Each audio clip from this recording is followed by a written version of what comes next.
Hey everyone, welcome to another Facebook Live. I'm your host, Jess, And I'm your host, Lauren.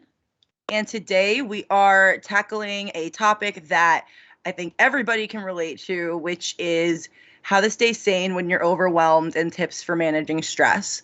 But before we jump into all of that good stuff, Lauren's going to give us our Facebook at Live etiquette and just some tips for watching the live.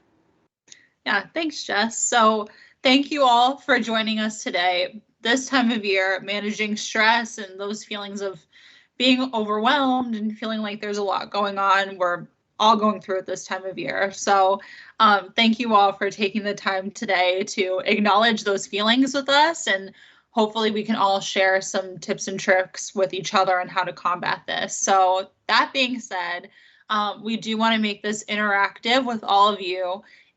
Please feel free to leave tips for managing stress or what to do when you're just feeling like everything is too much. Leave those in the comments so we can talk about those.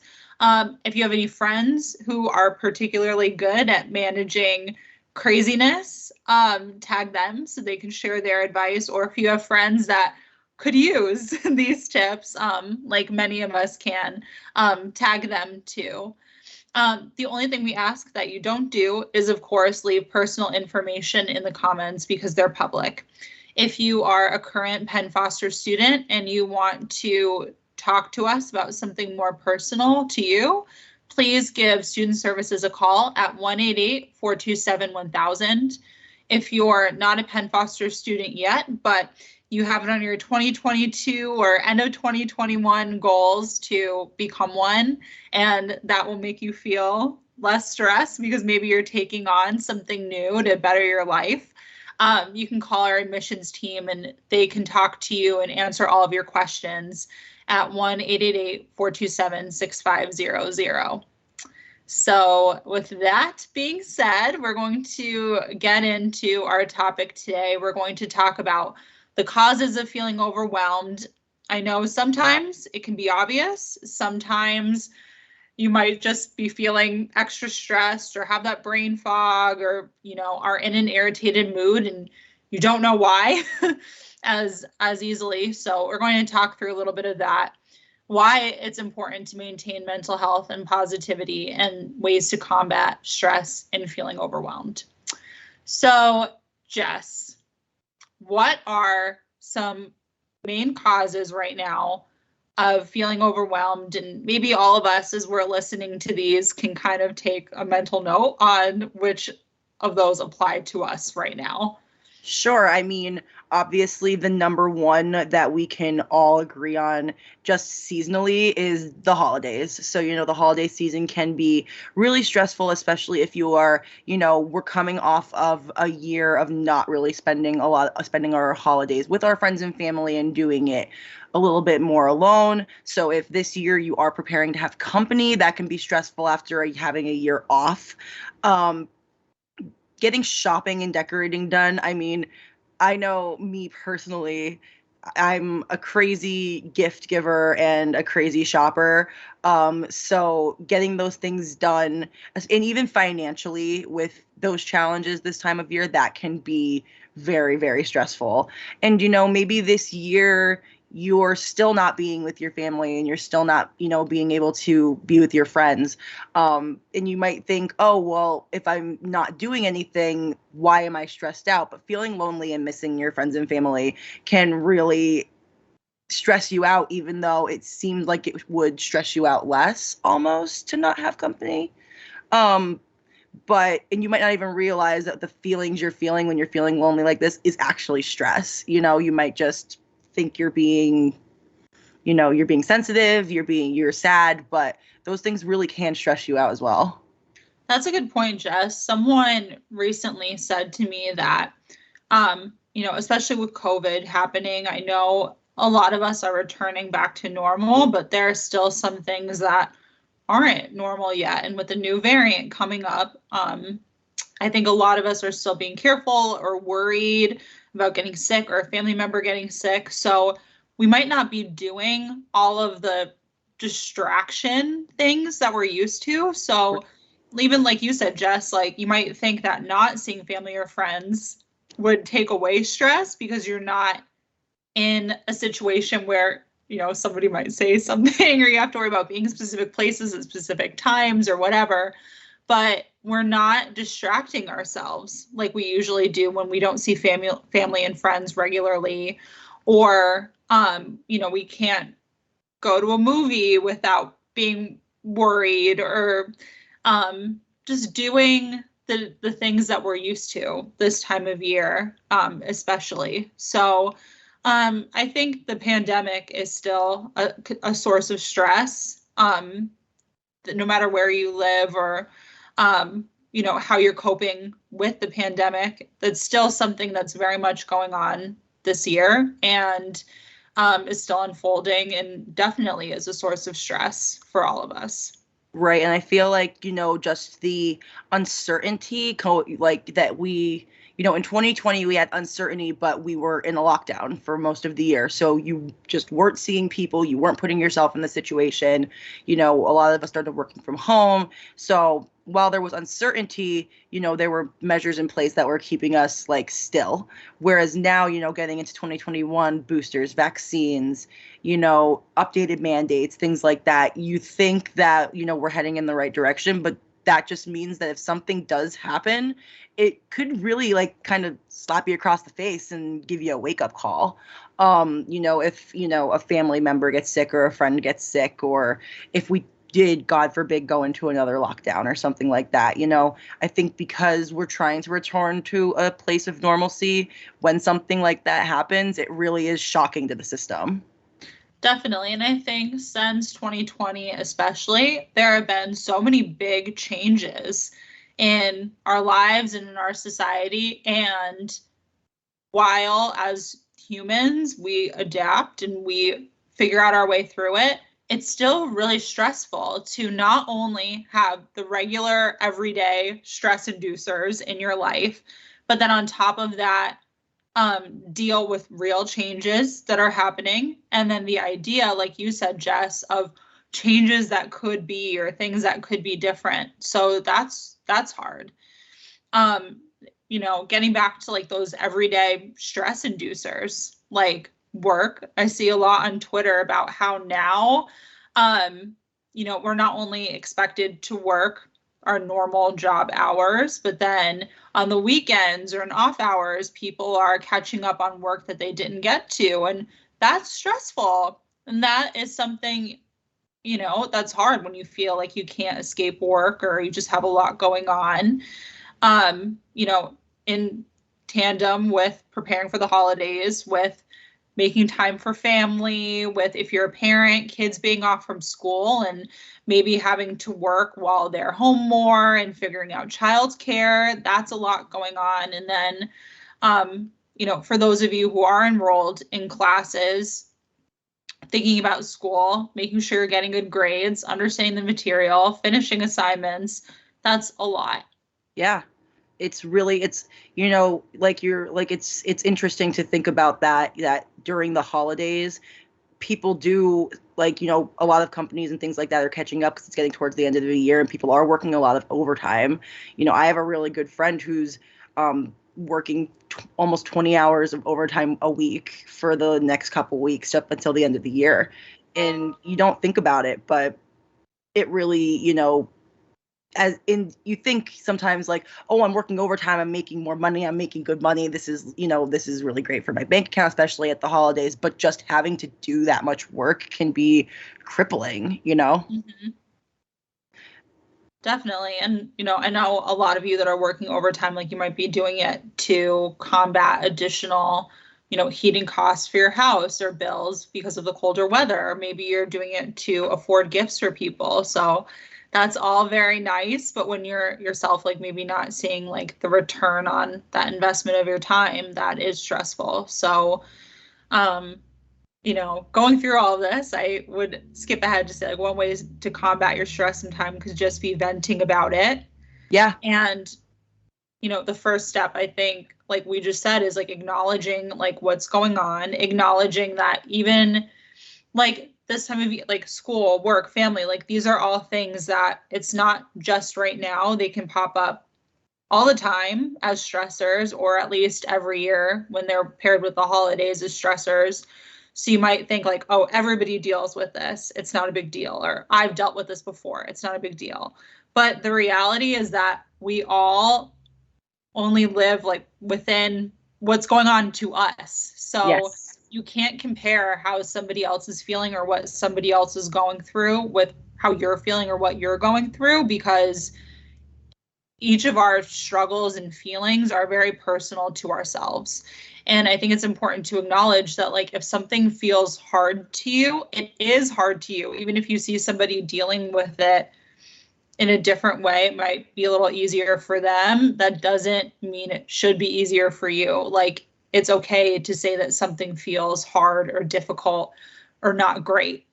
And figuring out what that thing is and understanding that that thing is making you feel overwhelmed and stressed out is a good first step to be able to like move on and address it. I completely agree. I think, on a personal level, I've dealt with exactly what you were just talking about, comparing my situation to other people's situations and saying like, they can handle this, I can handle what's going on here, or other people have it worse than me. So almost telling myself I don't have the right to feel the stress that I feel. And that's, the first roadblock between combating stress is telling yourself that your stress isn't real, or that your stress isn't valid, because it is. And feeling overwhelmed, any feeling that you feel as a human is valid because it's your feelings, Mm-hmm. And it's really important to maintain, your mental health to combat your stress, because at the end of the day, all you have are your own thoughts. People, you can get advice, you can talk to people, but really reframing your thinking is really important as well. And, that builds onto other things. You can lose or gain weight when your mental health is suffering. You don't sleep enough because you're up thinking and of anxieties and stressors all night, or you pick up bad habits. I mean, I know for me, when it gets into the winter time, I'm not a huge fan of the winter. I'm not a huge fan of the cold. It makes me feel, sad a little bit more than normal. So I pick up bad habits like, ordering food instead of cooking in my kitchen because I feel like I'm just too cold and I don't want to get up and things like that. So, and everybody, deals with stuff like that. You're definitely not alone in that situation. Like, I'm not alone in that. I'm sure there's lots of people who do and pick up those negative habits when they start to feel stressed out. Yeah, totally agree. I think for me, it's if I feel stressed out, especially like in the winter, this time of year where it's cold and there's like a lot going on, I have like a shorter fuse for like how much I want to be around other people. So, um, if my fiance is in like an especially like happy, excited, I would say sometimes annoying mood, I just like get annoyed a lot quicker. And it's just, he's trying to be in a good mood and trying to be cheerful, but it's just like not something that I'm necessarily in the mood to mimic. Right. And that's like not great. So it is important to recognize ways that you are acting differently or things that you're doing differently because of the stress that you're 100%. experiencing this time of year.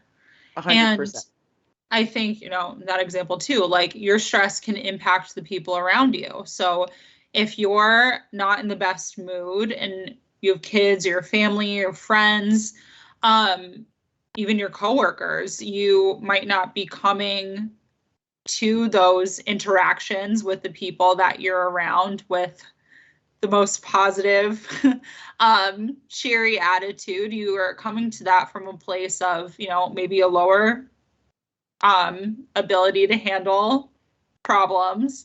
Maybe you get annoyed faster than you normally would, or I don't know, you might just like kind of pull back from those types of conversations, and that's not great either, because you might not mean to do those things. It's just that if you're not fully like acknowledging and dealing with your stress and those feelings of being overwhelmed, it is going to come out in different ways that you might not always be able to control when you're not thinking about the direct cause of that stress. 100%. I completely agree. Like your fuse just gets shorter and there's nothing you can really do about it, you know? Yeah.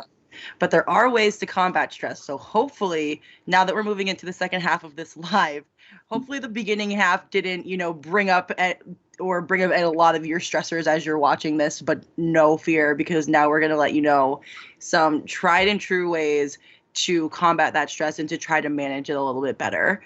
I'm just going to go personally, on my own personal level. Self-care is a really, really, really big piece of my life that I really cherish, and I try really hard to keep in the forefront of my mind, because I think a lot of people forget, especially around the holidays, to treat yourself with kindness when you're trying to spread like holiday cheer and you're trying to, shop for gifts for other people, for family, trying to host people, trying to be around. You kind of put yourself on the back burner, and you have to make sure that you don't do that. So, and that looks differently for everybody. Self-care looks differently for me than it looks for you, than it looks for Lauren. For me, my self-care is drinking tea, taking a bath, lighting a new candle, shopping on the internet, which is not really that healthy, but that's just me. It's just me. So, I mean, Lauren, what would you say that your kind of like self-care kind of looks like when you are having a stressful day? Yeah, I think for me, it's acknowledging that maybe I just need like 20 minutes to myself before I'm ready to be around other people. So I love reading. Reading is really important for me this time of year because it allows me to, get caught up in a story that's not my life and take some time where I'm just like by myself and I'm thinking about something else other than work and family and relationships and all of this. So that's what I like to do. But I also do, there are a lot of good deals this time of year. So online shopping is fun too. Or even, doing nice things for other people, give me a boost. Like that feels good. So I totally agree, Jess, with everything you're saying. Taking the time to think about what feels good to you is so important because that is something that you can directly do to change your mood. And that is in your control. Like a lot of these stressors aren't really in your control. Like you can't control this time of year. You can't always control what goes on at work. You can't always control your family problems or the seasonal depression or whatever. That is outside of your control. But like figuring out what makes you feel happier and what makes you feel more in control, that's the key to kind of turning the beat around. Yeah, absolutely. This time of year especially. I completely agree with you. I also think, excuse me, keeping my surroundings organized really helps me to keep my head clear. So, if I'm like, not in a great place and I look around and I'm like, my house is a mess, I can take, even if I can't tackle all of it at once, I take 20 minutes and I vacuum and just straighten up and put away all the dog toys and all the cat toys that are just lying around on the floor, and just being able to look around and be like, okay, my surroundings are organized. I feel like my brain is a little bit more organized. I feel like sometimes the way my house looks is a direct reflection of what it looks like inside my brain. So that's a big one for me for sure, is, keeping what I'm looking at and the place I'm sitting in, especially if you're working from home or doing school from home. The area where you complete those things is also the area where you spend all of the rest of your time, 'cause it's all in your house. So, it's really important to keep yourself organized. I think that one is a big deal because I personally find that the more I prepare for proactively, that really helps me with stress. So if I know my house is clean, I'm not stressed out about the idea of like, oh my gosh, what if somebody's in town and they want to come over last minute? Or what if I'm on a call and my background is really messy? Feeling like I have a clean house makes me feel like, okay, if anything happens last minute, I won't be stressed that my house is a mess and people are coming over, or that's something else I need to do that I keep pushing off. It's something that you proactively did so that you're good to go with whatever comes in your home. So that's a great one. I think going with that too is sticking to a schedule. So when you're feeling like there aren't enough hours in a day, you have so many tasks going on, not enough time to complete them, feeling like, budgeting your time can help you feel like you are going to be okay with everything that you have. So if you know you have a million things going on, I would encourage you to just like write down, like physically grab a pen and paper and write down, okay, on Tuesday, I'm going to do this. On Wednesday, I'm going to do this. And then visualizing and actually seeing how you can fit all of this stuff into your week will make it feel much less overwhelming because you'll know that you do have a plan. Yes. Yes, I completely agree. I also feel like having a set schedule just doesn't let your head get too far in the clouds. It makes it so that you don't just blow off doing something to, sit and stir in your head and your anxieties and your stressors.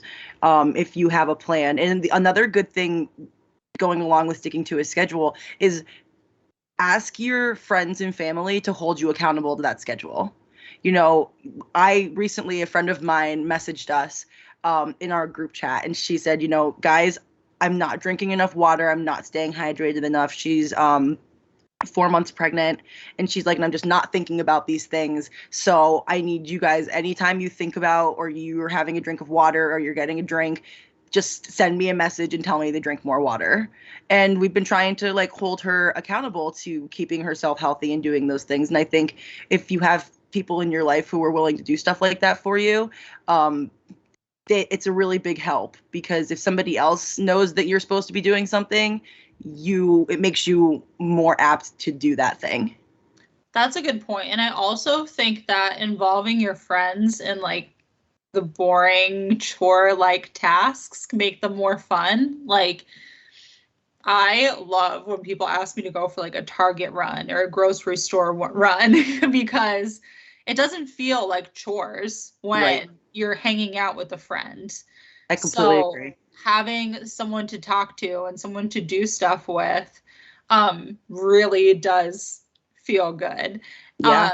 And even if it's not chores, like going for a walk, and like if it's a nicer day, like getting outside, getting some fresh air, walking with friends is like one of the best things in the world, especially when you're feeling overwhelmed, because it just helps you refocus, breathe, vent, all of the things that can remedy stress. Yeah. And I mean, and for some people, that also looks like, you might think that going to the gym or exercising is, you're moving, you're doing a lot. That isn't the source of your, figuring out your stress. But for a lot of people, that helps. It really helps clear the brain because when you are exercising, you're really not, like, your mind kind of empties and you're not thinking about those things. Even if it's not really exercise, I know people who try to start their morning with just stretching, or, go on YouTube and search like good morning yoga or whatever, and just do it to the best of your ability and take 10 minutes to really center yourself after you wake up. And that can really change how the rest of your entire day goes. Going with that, I think if you're not one for like physical exercise, singing a song can feel really good. Just like if you're home alone, belt out a song that makes you feel good. That is peak me. That is so peak me. I'm so glad that you said that, because that is something that I absolutely do that I wasn't even thinking about. It just always feels good to belt out your favorite song. There's no one around. Yeah. Just belt it, just scream, sing in your house. That's some of the best medicine right there. I completely agree with you. And I think the biggest one, and I think you can agree with this too, is just, keeping yourself open to your friends and family and relying on them to help you get through this time. Especially with the holidays, you're talking to family more, you're seeing family more, your friends, you might have things, going on with them. They're also probably feeling the same way that you're feeling.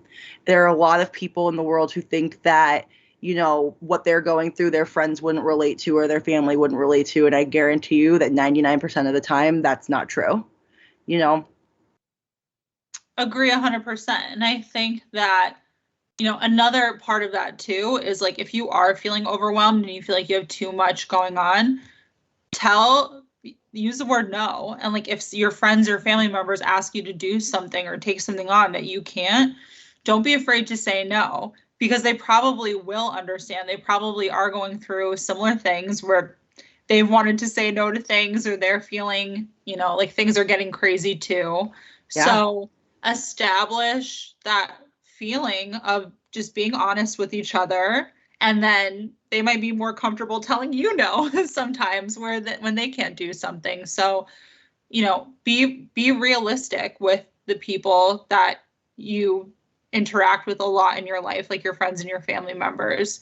Ask them for help or for hangouts when you need them, but tell them, where you need to draw the line too.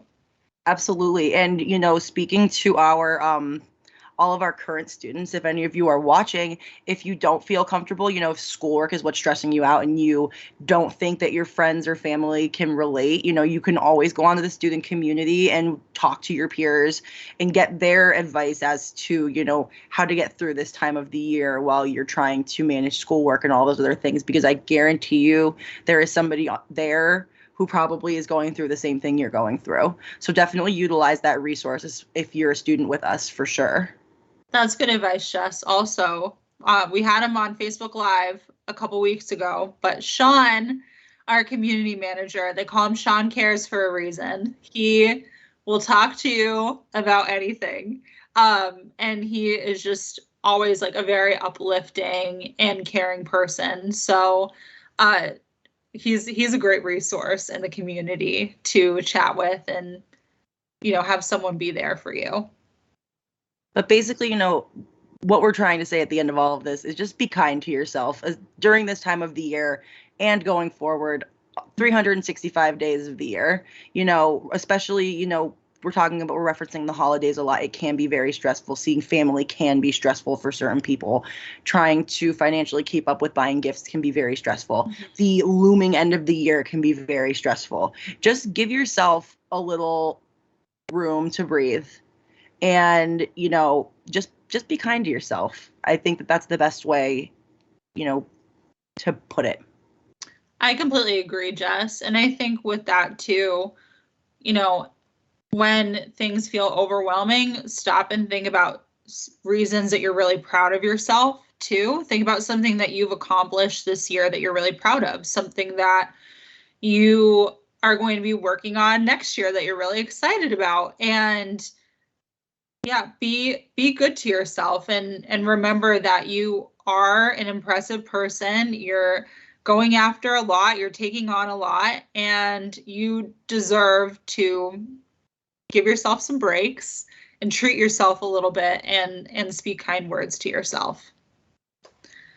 100%. Couldn't have said it better myself.